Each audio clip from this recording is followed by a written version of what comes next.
बिस्मिल्लाहिर्रहमानिर्रहीम। अस्सलाम वालेकुम नाज़रीन, मैं हूँ फ़याज़ राजा और आप देख रहे हैं आपका अपना यूट्यूब चैनल।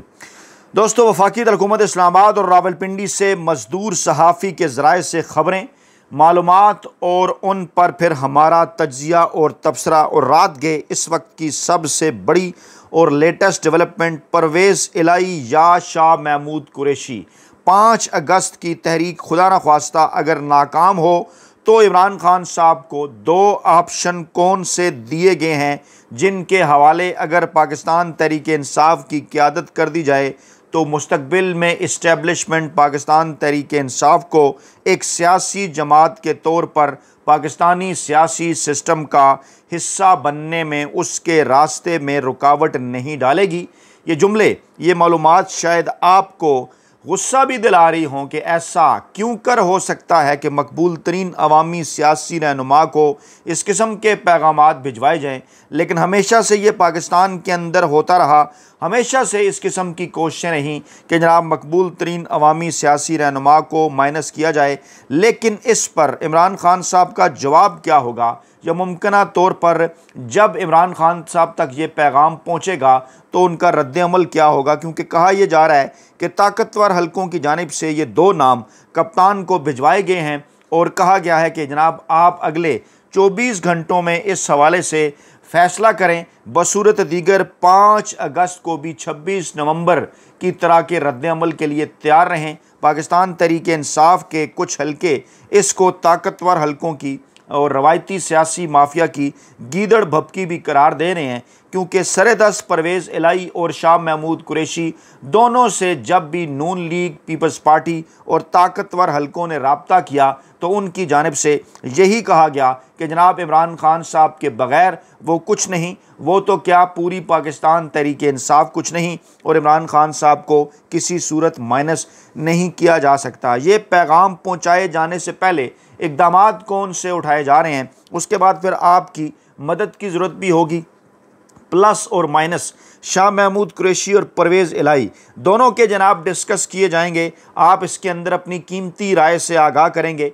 परवेज़ इलाही किस मौके पर पाकिस्तान तहरीक-ए-इंसाफ ज्वाइन की, पहले क्या करते रहे, बाद में कैसे उन्होंने इमरान खान साहब का साथ निभाया, शाह महमूद कुरैशी ने कब पाकिस्तान तहरीक-ए-इंसाफ ज्वाइन की, कैसे और जनाब उन्होंने कैदोबंद की सहूलतें उन्होंने कैदोबंद की जो सहूलतें हैं वो जनाब उन्होंने बर्दाश्त की, और कैसे इमरान खान साहब के साथ डट के खड़े हैं, इसके ऊपर भी बात होगी। लेकिन आपकी कीमती राय भी अज़हद ज़रूरी है इस तमाम तर मामले के ऊपर। बल्कि मैं तो ये कहूँगा कि रवायती सियासी माफिया, रवायती सियासी जो पाकिस्तान का मीडिया है उसको मुकम्मल तौर पर कंट्रोल किए हुए है। आप तक जो ख़बरें, जो तज्ज़िया, जो तबसरा पहुँचता है उसको जनाब सेंसर किया जाता है। इमरान खान साहब के बुक्स का शिकार हैं तमाम तर रवायती सियासी माफिया। और अगर आप इमरान खान साहब का पैगाम सुनना चाहते हैं, आगे बढ़ाना चाहते हैं, तो हम जैसे मज़दूर साफ़ियों के चैनल को सब्सक्राइब कीजिए, इस वीडियो को ज़्यादा से ज़्यादा शेयर कीजिए, लाइक कीजिए। लाइक करना बड़ा ज़रूरी, ताकि आपके पास अगली वीडियो भी पहुँचे।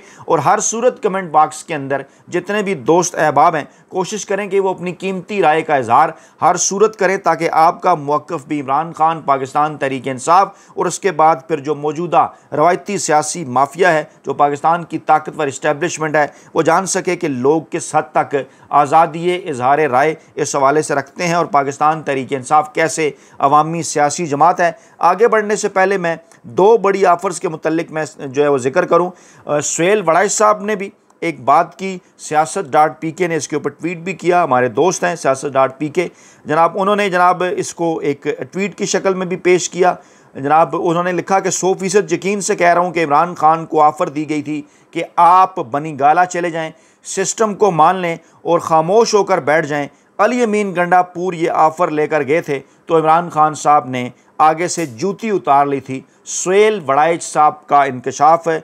और दूसरी जो आज जो दूसरा कार्ड वायरल हो रहा है वो क्या है जनाब के अहमद फराज साहब का एक ट्वीट है। वो लिखते हैं कि 26 नवंबर के बाद मेरी पाकिस्तान के एक सीनियर तरीन साफ़ी से मुलाकात हुई। उन्होंने बताया कि लॉन्ग मार्च के दौरान कुछ लोग मुख्तलिफ़ किस्म की ऑफ़र्स लेकर कई बार खान साहब के पास गए। खान साहब ने एक पैकेज पर उनसे कहा कि जाओ और इन बातों को फ़लाँ ताकतवर शख्स से लिखवा कर और दस्तखत करवा कर लाओ। वो खुशी खुशी वापस लौटे और कहने के मुताबिक सारी ऑफ़र्स तहरीरी शक्ल में दस्तखत करवा कर ले आए। खान साहब ने उसका मुसद्दा उनसे लिया और फिर कैमरे की तरफ देख कर अंग्रेज़ी में एफ से शुरू होने वाली एक मोटी सी गाली दी और मुसद्दा फाड़ कर फेंक दिया। जी हाँ, कैमरे की तरफ देखकर, जो कि उनकी हरकतों के ऊपर, जो कि उनके दिन भर के जो कुछ वो वहाँ पर करते हैं, एक्सरसाइज करें या दीगर जो भी जनाब उसके ऊपर नज़र रखी जाती है कि इमरान खान साहब क्या कर रहे हैं, उनको वाच कर रहा है वो कैमरा। और इमरान खान साहब कहते हैं कि जनाब एक कर्नल साहब वहाँ सारे मामलात की निगरानी कर रहे हैं। यानी उसकी तरफ, उस कैमरे की तरफ देख कर पैगाम भेजा इमरान खान साहब ने कि जनाब ये मुसद्दा जो है वो और इस किस्म की कोई भी चीज़ जो है वो मुझे कबूल नहीं है। और फिर इमरान खान साहब के मुतल्लिक अली अमीन गंडापुर ने क्या स्टेटमेंट दी है, ये बड़ी इंपॉर्टेंट है। उन्होंने कहा कि इमरान खान ने हमेशा कहा कि पाकिस्तान से बाहर नहीं जाऊंगा। ये बात उन्होंने किस कॉन्टेक्स्ट के अंदर की है? अब से थोड़ी देर पहले का उनका बयान है।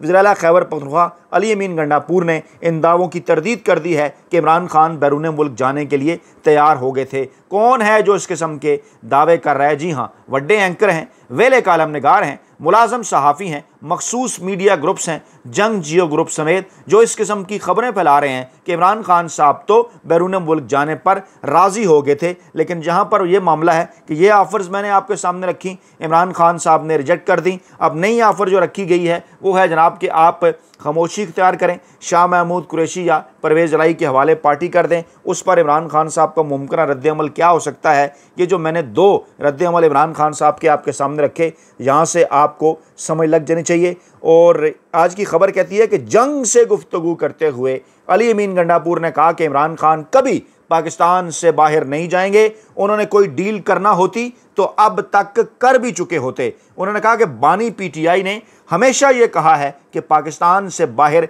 नहीं जाऊंगा। मफरूज़े बनाए जाते हैं, शोशे छोड़े जाते हैं जिनका मकसद हमारी तहरीक को नुकसान पहुंचाना है। वज़ीर-ए-आला KPK ने कहा कि इमरान खान ने कभी ना ख्वाहिश ज़ाहिर की और ना ही उन्होंने ये सोचा कि मैं मुल्क छोड़कर जाऊंगा। इमरान खान ने मुझे वज़ीर-ए-आला बनाया, इमरान खान की ये हुकूमत है, ये उनका मैंडेट है, बानी का एतमाद है, तो मैं यहाँ पर बैठा हूँ। मुज़ाकरात से मसाइल को हल करना चाहिए और हम मुज़ाकरात से मसाइल को हल करना चाहते हैं, लेकिन उसका कतन ये मतलब नहीं कि हम किसी किस्म की कोई डील या NRO करेंगे पाकिस्तान के ताकतवर हलकों के साथ या पाकिस्तान के रवायती सियासी माफिया के साथ। दूसरी जानिब दबाव बढ़ाने के लिए पाकिस्तान तहरीक-ए-इंसाफ पर इस वक्त क्या किया जा रहा है? बैरिस्टर गौहर की स्टेटमेंट बड़ी इंपॉर्टेंट है, जिसमें उन्होंने ये बात की है कि हमारे 39 MNAs को नाअहल करने का प्रोग्राम है इनका। आगे चलकर दावा उन्होंने किया कि जनाब उन तक ये मालूमात पहुंची हैं वर्कर्स कन्वेंशन से। वो ये खिताब कर रहे थे, जहां उन्होंने कहा कि आज इमरान खान साहब जेल में पहले से ज़्यादा मजबूत हैं। जी हाँ, 5 अगस्त को एक एक्सक्लूसिव वीडियो मैं आपके सामने रखने जा रहा हूँ। 2 साल इमरान खान साहब की कैद को पूरे होने पर बड़ी उसके अंदर इन्वेस्टिगेटिव मालूमात भी होंगी, वो भी जनाब आपके सामने रखेंगे। बैरिस्टर गौहर ने कहा कि 5 अगस्त को पूरे मुल्क में पुरअमन एहतजाज होगा। हमारी सियासत का मकसद इमरान खान साहब की रिहाई है। उन्होंने पाकिस्तान तहरीक-ए-इंसाफ की क़यादत को सज़ाओं के फ़ैसले पर जो रद्द-ए-अमल दिया, उसमें उन्होंने कहा कि इससे जनाब पाकिस्तान तहरीक-ए-इंसाफ को अंदाज़ा हो चुका कि मौजूदा जो सिस्टम है हर हाल में अपोजिशन को और पाकिस्तान तहरीक-ए-इंसाफ को ख़त्म करना चाहता है। ऐसा उनके लिए मुमकिन नहीं होगा।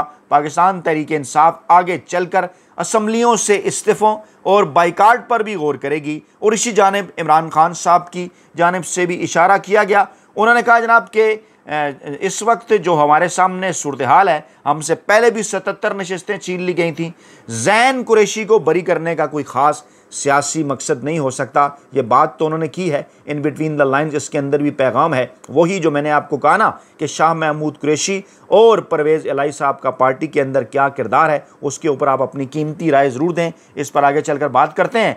और कहा जनाब बैरिस्टर गौहर ने कि 5 अगस्त को इमरान खान की कॉल पर पूरे मुल्क से लोग निकलेंगे। जहां लीडरशिप जो भी मौजूद है वहीं पर वही जनाब उसको लीड करेगा। हमारा एहतजाज पुरअमन होगा, मैं बुनेर जाऊंगा, वहां एहतजाज को लीड करूंगा। वज़ीर-ए-आला KPK अली अमीन गंडापुर और महमूद खान अचकज़ई भी एहतजाज को लीड करेंगे। दूसरी जानिब दबाव बढ़ाने की साजिश कोशिश इमरान खान के मुंतखब करता साबिक वज़ीर-ए-आज़म आज़ाद कश्मीर अब्दुल क़य्यूम नियाज़ी को भी पुलिस ने गिरफ्तार कर लिया। दीवार से लगाने के तमाम तर हरबे साबिक वज़ीर-ए-आज़म आज़ाद कश्मीर अब्दुल क़य्यूम नियाज़ी को भिंबर के इलाके समानी से पुलिस ने गिरफ्तार किया है। पुलिस ज़राए कह रहे हैं कि जनाब साबिक वज़ीर-ए-आज़म आज़ाद कश्मीर सरदार अब्दुल क़य्यूम नियाज़ी के 9 मई केस में वारंट गिरफ्तारी जारी थे और समानी में जिंडी चौंतरा के मकाम से उन्हें गिरफ्तार किया गया। वो एक रोज़ा दौरे पर समानी भिंबर आए हुए थे। उन्होंने जनाब आज़ाद कश्मीर के 13वें वज़ीर-ए-आज़म के तौर पर 4 अगस्त 2021 से 14 अप्रैल 2022 तक अपनी जिम्मेदारियां निभाई। आपको याद होगा कि जब इमरान खान साहब की गैर आइनी और गैर कानूनी जब इमरान खान साहब की हुकूमत गैर आइनी और गैर कानूनी तरीके से गिराई गई, कुछ पाकिस्तान के अंदर मखसूस हल्के अपोजिशन, उसके बाद फिर बैरूनी साजिश साइफर के नतीजे में, तो उसके बाद क्या हुआ, इमरान खान साहब और पाकिस्तान तहरीक इंसाफ की जो आज़ाद कश्मीर की हुकूमत थी, इसी तरह से जो गिलगित बल्तिस्तान की हुकूमत थी, वहाँ पर भी उनके साथ यही किया गया। मर्ज़ी की तोड़ मरोड़ करके मर्ज़ी के बंदे आगे लाए गए। दोनों हसास तरीन इलाके हैं, लेकिन वहाँ पर पाकिस्तान तहरीक इंसाफ इमरान खान क्योंकि मकबूल तरीन है, वहाँ पर इमरान खान साहब के मुंतखब करदा रहनुमा जो है वो दोनों जगह वज़ीर आला और वज़ीर आज़म थे। ये कैसे भला बर्दाश्त हो सकता था इस मुंतखब हुकूमत से, ताकतवर हल्कों से? ये मैं बात कर रहा हूँ 2022 के बाद। उसके बाद फिर पंजाब में क्या हुआ था, KP में क्या हुआ था? आपको याद होगा कि पंजाब के अंदर स्पीकर कौमी असम्बली थे पहले परवेज़ इलाही साहब और उस्मान बुज़दार साहब वज़ीर आला थे। अच्छा, अब जब हम कंपैरेटिव एनालिसिस करते हैं ना कि परवेज़ इलाही और शाह महमूद कुरैशी, इसमें से जो शाह महमूद कुरैशी साहब हैं वो पार्टी के वाइस चेयरमैन हैं। 2013 के अंदर जनाब पाकिस्तान तहरीक इंसाफ का मशहूर ज़माना जो जलसा था, उससे पहले उन्होंने पाकिस्तान तहरीक उसके बाद बल्कि उन्होंने पाकिस्तान तहरीक इंसाफ के अंदर जो है वो इमरान जो है शाह महमूद कुरैशी ने शमूलियत इख्तियार की थी और उससे पहले वो पीपल्स पार्टी छोड़कर गए थे। 2008 से 2013 की जो टर्म थी पीपल्स पार्टी की, जब मामला हुआ था रेमंड डेविस वाला, उस वक्त वो वज़ीर ख़ारजा थे। उसके बाद फिर पीपल्स पार्टी का वज़ारत ख़ारजा का ओहदा जो है वो उन्होंने छोड़ दिया था वज़ीर ख़ारजा का, और फिर वो उसके बाद पाकिस्तान तहरीक इंसाफ के अंदर शामिल हुए, अपोजिशन के अंदर रहे, उसके बाद असम्बली के अंदर अपना किरदार अदा करते रहे, उसके बाद फिर हुकूमत के अंदर रहे, उसके बाद फिर जब साइफ़र आया तो वो वज़ीर ख़ारजा थे। किस तरह से वो इमरान खान साहब के साथ डट के खड़े रहे, किस तरह से इमरान खान साहब के मौक़िफ़ की उन्होंने हर हाल में पुरज़ोर जो है वो तायद की। उसके बाद फिर उन्हें जनाब कैद कर लिया गया। इमरान खान साहब की जब हुकूमत गई,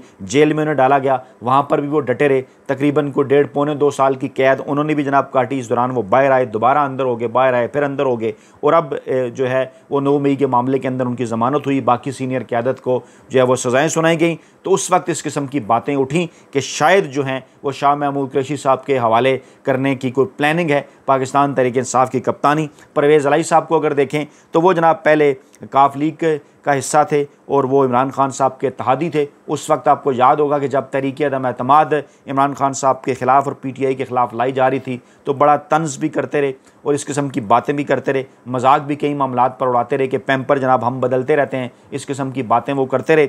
और उसके बाद फिर आपने देखा कि इमरान खान साहब ने जब डट कर किया तमाम तर चीज़ों का मुकाबला, तो तारीख़ ने फिर ये भी देखा कि परवेज़ इलाही साहिबान जैसे लोग भी जो है वो बज़ाहिर इस्टेब्लिशमेंट के ख़िलाफ़ होकर आपको इमरान खान साहब के साथ जो है वो खड़े हुए नज़र आए। फिर उनके ऊपर आपको याद होगा पंजाब असम्बली के अंदर जो नून लीग की जानिब से जो हमला किया गया वो भी आपको याद है, और वो ज़ख्मी भी उसके अंदर हुए। फिर वो पंजाब के वज़ीर आला भी बने, फिर वो जो इलेक्शंस हुए, वो सारा खैर मामला एक पूरी तारीख़ है। और उसके बाद खैर उनकी गिरफ़्तारी भी हुई और फिर चौधरी ख़ानदान भी टूट गया। परवेज़ इलाही और चौधरी शजात साहब अलहदा हो गए, ये उन्होंने बड़ी कीमत अदा की। उनके साहबजादे मोनिस इलाही वो क्योंकि हर हाल इमरान खान और पाकिस्तान तहरीक इंसाफ का साथ निभाना चाहते थे, उनकी वजह से ये फिर PTI का हिस्सा बने, सदर बन गए। लेकिन कई मौके पे इस किस्म के बयानात भी जनाब ये देते हुए नज़र आए कि जनाब जहाँ पर उन्होंने कहा कि इस्टेब्लिशमेंट के साथ ताल्लुकात और दीगर चीज़ें, लेकिन बहरहाल पाकिस्तान तहरीक इंसाफ जो है वो उन्होंने नहीं छोड़ी। अब फैसला इस बात का आपने करना है कि जनाब अगर इस किस्म की कोई सिचुएशन आती है, सरेदस्त तो ये पैगाम इमरान खान साहब तक पहुँचा है और रद्द अमल इमरान खान साहब का मुमकिन क्या होगा वो मैं जनाब आपके सामने रख चुका हूँ कि इमरान खान साहब इससे पहले इस किस्म की आफ़र्स लाने वालों का क्या हाल कर चुके हैं। अब कहा जा रहा है कि जनाब इस किस्म की ऑफ़र्स जो हैं वो इमरान खान साहब के साहबजादों की मुलाकात के दौरान भी भिजवाई जाएंगी, एक ओवरसीज़ पाकिस्तानी की मुलाकात के ज़रिए भी भिजवाई जाएंगी। लेकिन उस वक्त तक ये दोनों मैंने चीज़ें जो है ना, जो शाह महमूद कुरैशी साहब हैं, जो परवेज़ इलाही साहब हैं, उनकी तमाम तर चीज़ें, उनकी जो पॉलिटिकल हिस्ट्री है वो आपके सामने रखने का मकसद सिर्फ़ और सिर्फ ये है कि जनाब आप भी आगे बढ़े ना, हमारी थोड़ी मदद करें, ज़रा फीडबैक दें कमेंट बॉक्स के अंदर। शाह महमूद कुरैशी और परवेज़ इलाही दोनों के हवाले से कमेंट करें और बताएं कि क्या इमरान खान साहब की अगर जो है वो खुदा न ख्वास्ता कोई इस किस्म का मामला होता है कि जिसके अंदर जो है वो इमरान खान साहब को माइनस करने की कोशिश की जाती है, तो क्या परवेज़ इलाही और शाह महमूद कुरैशी में से दोनों कोई मुमकिन है जो कि अवाम और PTI के वोटर्स के ऊपर जो है उनके जो एतमाद है उसके ऊपर जो है वो पूरा उतर सके। मैं अपनी राय महफूज रखता हूँ, अगली वीडियो में आपके सामने रखूँगा। अपना बहुत ख्याल रखिएगा, दुआ में याद रखिएगा। नई वीडियो के साथ जल्द हाजिर होंगे। अल्लाह ने के बाद।